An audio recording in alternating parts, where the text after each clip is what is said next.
Oil changes seem straightforward. Drain the old, pour in the new, you're done. But here's what most GMC owners don't realize. More engine damage happens in the first 10 minutes after an oil change than during the entire interval between changes. One skipped check, one small oversight, and you're driving with silent damage adding up with every mile. I'm going to show you exactly what to avoid. And at the end, a critical check that even experienced mechanics sometimes forget. Real quick, if you're finding this useful, hit subscribe. I post new GMC tips every week.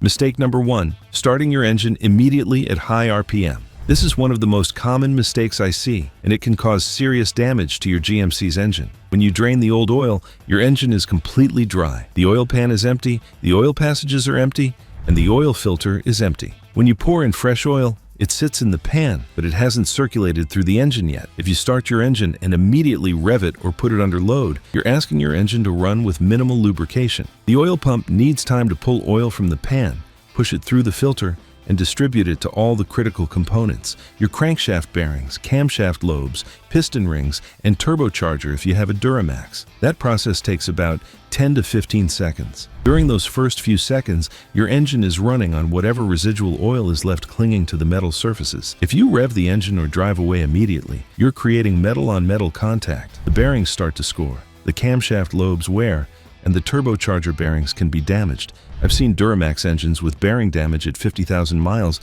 because the owner had a habit of starting the truck and immediately putting it in gear and driving off. The damage doesn't show up right away. It accumulates over time. Every cold start with inadequate lubrication wears away a microscopic layer of metal from the bearings. After months or years, those bearings develop play, they start to knock, and eventually they fail. A bearing replacement on a Duramax can cost anywhere from $3,000 to $5,000, depending on how much damage has been done and whether you go to a dealer or an independent shop.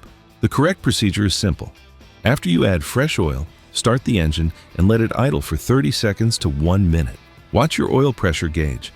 It should come up to normal within 10 to 15 seconds. Once you see stable oil pressure, you're good to go. Don't rev the engine, don't put it in gear, just let it idle. This gives the oil pump time to fill the filter, pressurize the system, and coat all the moving parts. It's a small step that can save you thousands in engine repairs down the road. Mistake number 2, not checking your oil level after the engine runs. A lot of owners pour in the recommended amount of oil, usually 7 quarts for a 5.3 liter, 8 quarts for a 6.2 liter, 10 quarts for a 6.6 liter Duramax, and they assume they're done. But here's the problem. When you drain the oil, some of it stays in the filter, the oil cooler lines, and various passages throughout the engine. When you install a new filter, it's empty. When you start the engine, the oil pump fills that filter, and the oil level in the pan drops. If you filled the engine to the full mark on the dipstick before starting it, you might actually be half a quart low after the engine runs. Running your engine even half a quart low can cause problems, especially under heavy load or high RPM. The oil pump can suck air, which reduces oil pressure. The oil that's left in the pan gets hotter because there's less of it to absorb heat. And critical components like the turbocharger and variable valve timing system might not get adequate lubrication. On a Duramax, the turbocharger spins at over 100,000 RPM and relies on a constant supply of clean oil for both lubrication and cooling. If the oil level is low, the turbo bearings don't get enough oil, they run hot, and they wear out prematurely. A turbocharger replacement costs anywhere from $2,000 to $3,500, depending on your location and whether you use an OEM or aftermarket turbo. The correct procedure is this. After you add oil and start the engine, let it run for 30 seconds to 1 minute. Then, shut it off and wait 5 minutes for the oil to drain back into the pan. Pull the dipstick, wipe it clean, reinsert it, and check the level. It should be between the add and full marks. If it's low, add oil in small increments, a quarter quart at a time, until it's at the full mark. This ensures your engine has the correct amount of oil circulating through the system. And here's a pro tip. If you're changing your own oil, pre-fill the oil filter before you install it. Pour fresh oil into the filter until it's about 3/4 full, then install it. This reduces the amount of time your engine runs dry during that first startup and helps protect your turbo and other critical components. Mistake number 3, over-tightening the oil drain plug. This seems like a minor issue, but it can lead to expensive repairs. Your GMC's oil pan is made of stamped steel or aluminum, and the drain plug threads into it. If you over-tighten that plug with an impact wrench or a long breaker bar, you can strip the threads in the oil pan. Once the threads are stripped, the plug won't seal properly. You'll have an oil leak that gets worse over time. And the only way to fix it is to replace the oil pan, which costs anywhere from $400 to $800 in parts and labor depending on your engine and whether you go to a dealer or independent shop or install a thread repair kit like a helicoil. I've seen oil pans that were so damaged from over-tightening that they had to be replaced. The drain plug should be tightened to the manufacturer's specification, which is usually around 20 to 25 foot-pounds for most GMC engines. That's snug, but not gorilla tight. If you're doing your own oil changes, use a torque wrench. If you're having it done at a shop, make sure they're not using an impact wrench on your drain plug. Quick lube shops are notorious for this. They're trying to get cars in and out as fast as possible, and they use impact wrenches on everything. That's fine for lug nuts, but it's terrible for drain plugs. And here's a pro tip. Replace the crush washer every time you change the oil. That washer is designed to deform slightly when you tighten the plug, creating a seal. If you reuse the old washer, it won't seal as well, and you might develop a slow leak. Crush washers cost about 50 cents to $1. Don't skip this step. It's cheap insurance against an oil leak that could leave you stranded. Mistake number 4. Not replacing the oil filter gasket or checking for double gaskets. Most GMC engines use a spin-on oil filter, and that filter has a rubber gasket on the top. When you install the filter, you're supposed to lightly oil that gasket and hand tighten the filter until the gasket makes contact with the engine block, then give it another 3/4 of a turn. But here's what happens sometimes. The old gasket sticks to the engine block when you remove the old filter. If you don't notice it and you install the new filter on top of the old gasket, you'll have 2 gaskets stacked on top of each other. When you start the engine, the oil pressure will blow past those gaskets and you'll have a massive oil leak. I've seen trucks lose all their oil in under a minute because of this mistake. The engine seizes and you're looking at a complete engine replacement, anywhere from $10,000 to $18,000, depending on whether you have a gas or diesel engine and whether you go with a remanufactured or new engine. Before you install the new filter, always check the mounting surface on the engine block. Make sure the old gasket came off with the old filter. Wipe the surface clean with a rag. Then install the new filter according to the instructions. Put a thin film of fresh oil on the gasket, thread the filter on by hand until the gasket touches the block, then give it another 3/4 of a turn. And never use a filter wrench to tighten the filter. Hand tight plus 3/4 of a turn is all you need. If you over-tighten the filter, you can crush the gasket or crack the filter housing and you'll have a leak. I've also seen filters that were over-tightened and then couldn't be removed at the next oil change without damaging the filter or the mounting surface. Mistake number 5. Using the wrong oil viscosity. This is a big one, and it ties directly into what happens after an oil change. If you use the wrong viscosity oil, your engine won't be properly lubricated, especially during that critical first minute after startup. GM specifies 15W40 for the 6.6-liter Duramax. If you use 5W30 or 0W20, the oil is too thin. It won't maintain proper film strength on the bearings and cylinder walls, especially under load. The thinner oil breaks down faster under the high heat and pressure inside a diesel engine, and you'll end up with accelerated wear on your crankshaft bearings, camshaft, and piston rings. On the gas engines, 5.3-liter and 6.2-liter, GM specifies 0W20 or 5W30 depending on the year. If you use 15W40, the oil is too thick. The oil pump has to work harder to move it through the system, and you might not get adequate oil flow to critical components during cold starts.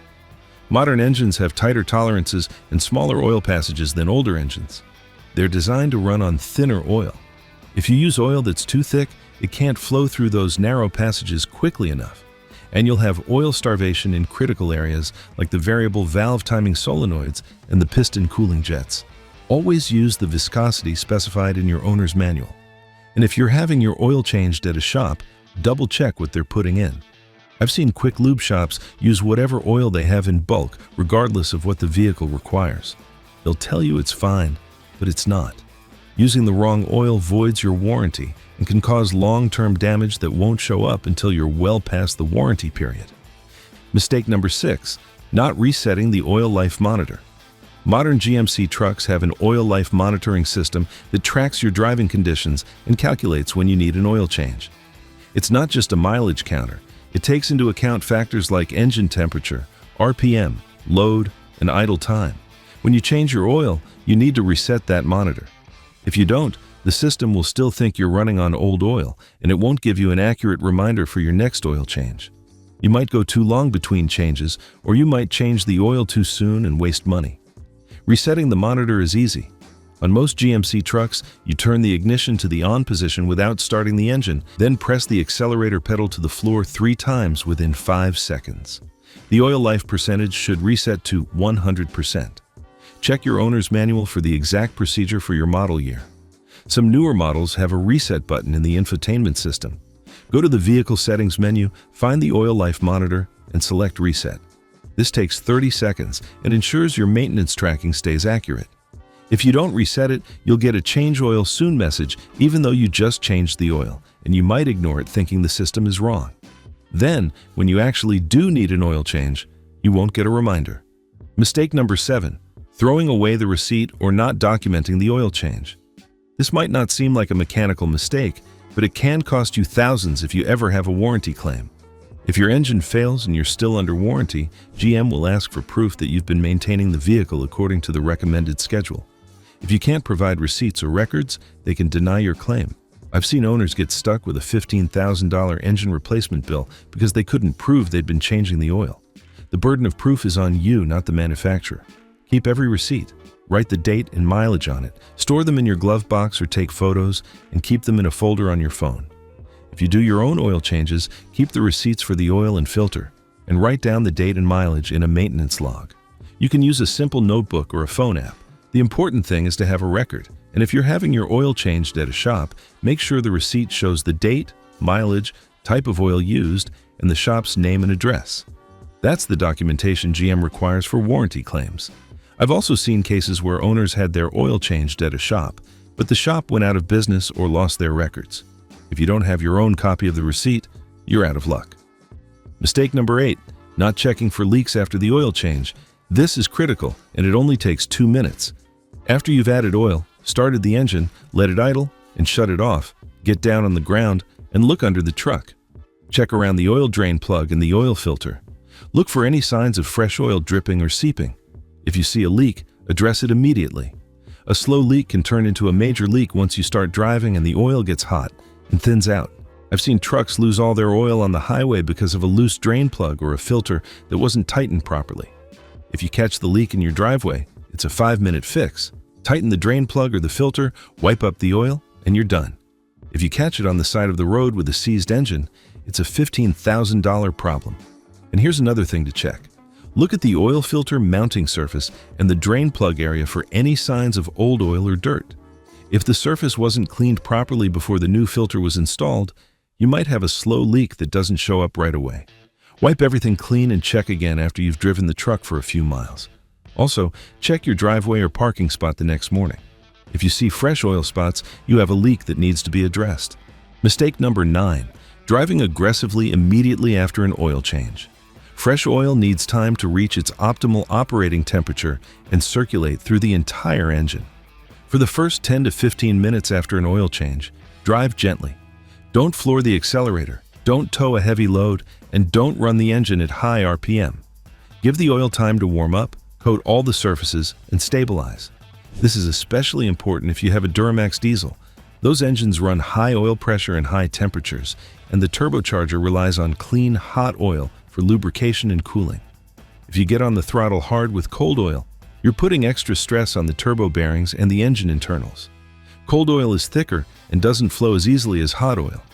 If you demand full power before the oil is warmed up, you're asking the engine to perform with suboptimal lubrication. Drive normally for the first 10 miles. Keep the RPM below 3,000. Avoid hard acceleration and heavy loads.